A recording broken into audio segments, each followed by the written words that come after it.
What's up guys, welcome back to the channel, welcome to Monday morning. I hope you enjoyed the Grand Prix yesterday. I actually thought it was interesting, you know, it could have been boring and mundane, and it was for large parts of it, let's be fair. It's an amazing track for qualifying, it's an amazing track to drive, but for modern Formula One cars, they just can't race on it. It's one of those circuits that just has too many features that don't lend themselves to enabling cars in the modern era to follow each other and then get close enough to overtake. Having said that, I thought what happened late on in the race, a series of bizarre mistakes and crazy incidents, just brought the whole thing alive, and that's what I love about Formula One. You just never know what's going to happen. Yeah, we could have predicted before the weekend even started that Lewis would probably win, probably Valtteri would come second, but the way in which it happened, none of us could have predicted, so that I love. I can't do my live stream tonight because I'm away doing something else, but I'm going to do that tomorrow, so that's 9 PM on the YouTube channel on Tuesday night rather than Monday night, so same place, same time, different day. But today I thought I'd address a couple of points that have cropped up in huge numbers on my Instagram feed, on my Twitter feed, and right here on YouTube. So let's get into some controversial questions.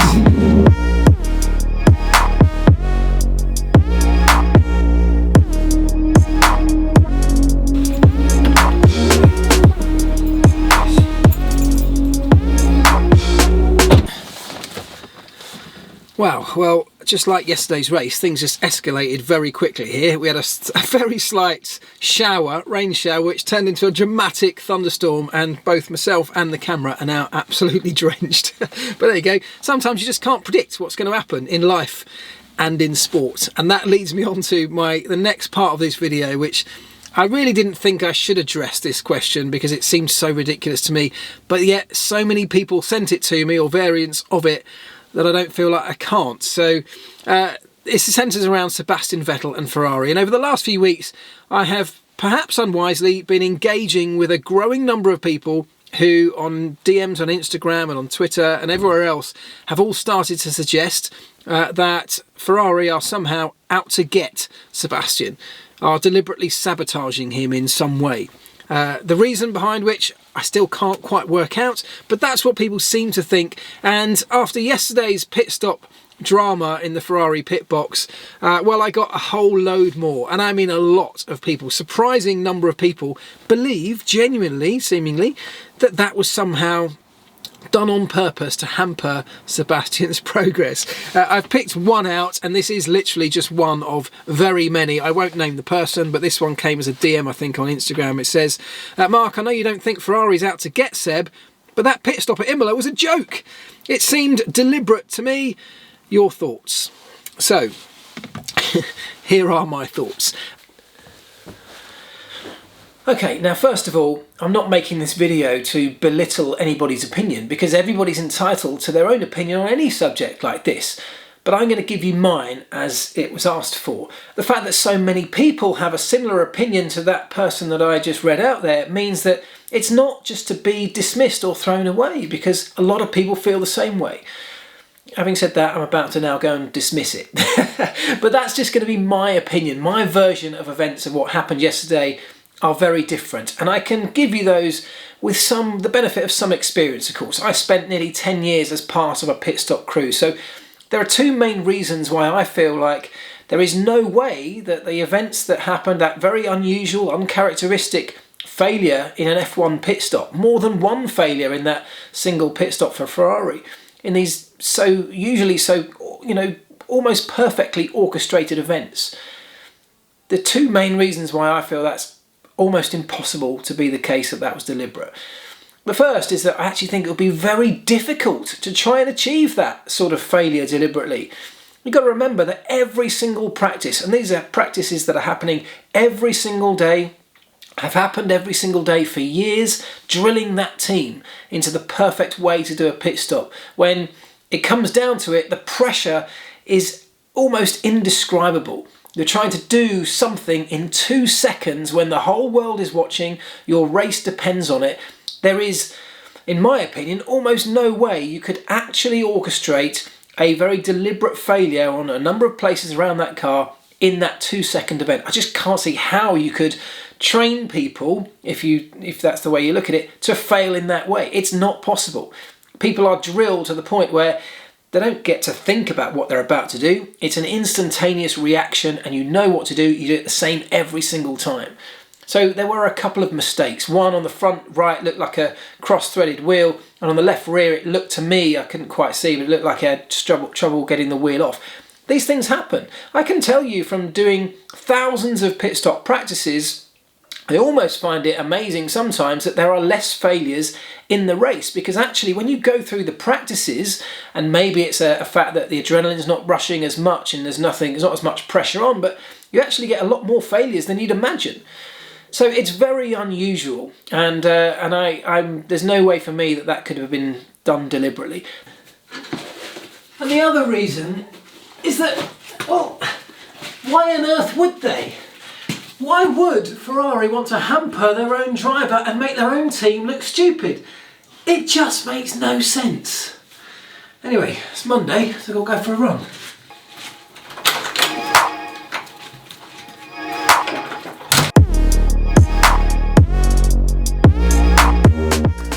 You know, if anyone could give me just one good reason why Ferrari would want to do that, I will entertain the idea.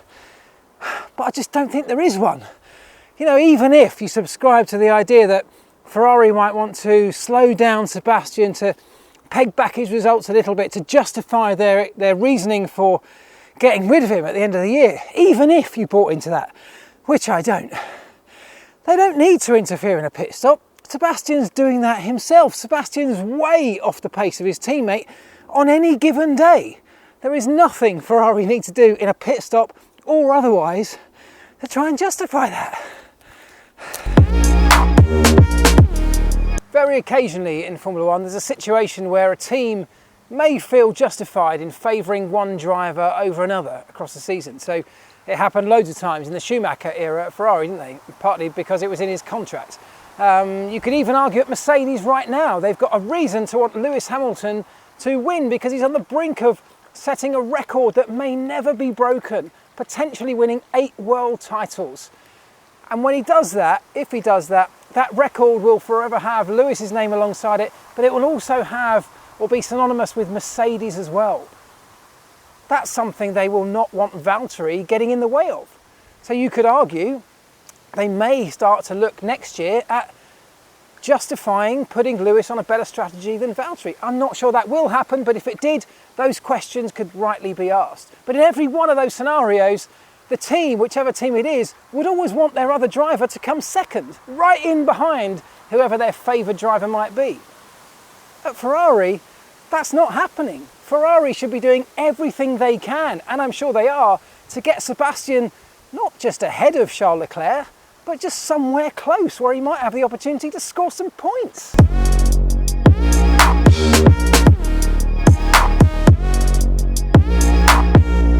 Apart from anything else, if I was in that Ferrari pit stop crew that had a bit of a howler, let's face it, yesterday, I'd be feeling pretty much at rock bottom. If they then wake up on Monday morning and start reading about people suggesting they may have done it on purpose, that would have been heartbreaking if that was me. Okay, so the second thing that blew up on my timeline over the weekend, perhaps on a similar note, was around Lewis Hamilton and that virtual safety car. And perhaps I shouldn't be surprised. I'm probably not that surprised. Lewis Hamilton has the biggest partisan fan base both for him and against him than any other driver on the grid. So when a decision either goes his way or against him, one half of that is in absolute uproar. And that's what seemingly happened with the decision to pull the virtual safety car out for a very short period of time, only 20 or 30 seconds, I think. But of course, it played right into Lewis's hands. It was an incredibly lucky moment for Lewis, where he was able to get a virtually free pit stop and emerge in the front of that Grand Prix.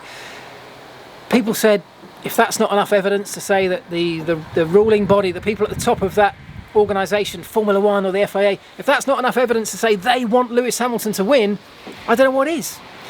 Well, it was only a few weeks ago where everyone was saying that all of the people at the top of the tree wanted Ferrari to win, and that's why decisions were going their way. So that's the way it goes. But my answer to that is, if you were Formula One or the FIA, the people at the top, surely the way that battle was unfolding at that time, you would have done anything to let it play out. It was getting incredibly exciting. Lewis had gone longer on his strategy than Valtteri and of course Max, and he was building a gap which was on the brink of being big enough to find himself a gap to do a pit stop and then emerge around about the leaders. He may have come out in front of Valtteri, he may have come out just behind, he may have come out right alongside him, but either way I was on the edge of my seat waiting to see what happened. If you're Formula One, you want to let that play out. You want to see what happens, because that's raw and natural racing. It's excitement, which should be at the very heart of Formula One. We hadn't had a lot of it in the race. That was perhaps the most exciting element of all of the Grand Prix. So why would you want to interfere with that? What you want, if you're ruling Formula One, is you want people to watch the sport. That's what the whole business model is centered around. If you think if people think you're just interfering and throwing a kind of gift to the guy that was probably going to win the race anyway, people will stop watching. So I don't buy that at all. And I do get that, this is what happens in sport. It's like in football when a referee blows the whistle and a decision goes against you. Even if all the evidence says that was the right decision, as the fans of that team that's just lost out will be in uproar. They'll be screaming and shouting at the ref. And look, I can tell you from experience, having been in a garage when I worked with a driver, nobody could do anything against my driver. My driver could never do anything wrong in my eyes. And I would be that guy shouting at the TV if he got a penalty or if another driver had taken him out. It didn't matter what the evidence said at that moment. He was my driver, so I was going to get behind him. And that's what's happening here. But there is absolutely no evidence to suggest that that was in any way orchestrated to play into the hands of Lewis or Mercedes. The reality is Esteban Ocon's car was stricken by the side of the track. It needed marshals on to get it off the track. You can't do that with cars running around at full pace, so they had to throw a virtual safety car, which was the best decision. It was the right decision. It only needed to be short because they had to get on, push it through the gap, and then they could get on with racing again, and that's exactly what they did. But I can imagine in race control and anybody at the top of the sport were probably thinking, please no VSC, but they had no choice. So there you go. And I know, by the way, some of you may have seen on the internet doing the rounds, there was an incident later on at the actual full safety car when they released cars to unlap themselves, and there are images floating around the internet now to show that there were still marshals on the track, which is incredibly dangerous. In that situation, I think it was just a massive oversight and a bit of a cock-up, but could have been a very serious one. We don't like to see that. But anyway, there we go. Those are my opinions on the two incidents that raised the biggest fuss in my timeline over the weekend. I'm sure many of you will agree with me. Many of you, of course, will disagree with me, but that's what we love about sport, isn't it? It splits opinion, it gets us talking, and that's what it's all about. Anyway, you may have seen that I dropped another video on the channel earlier today. Big announcement from the Wheeler Dealers family, something that I'm very excited about, very proud of.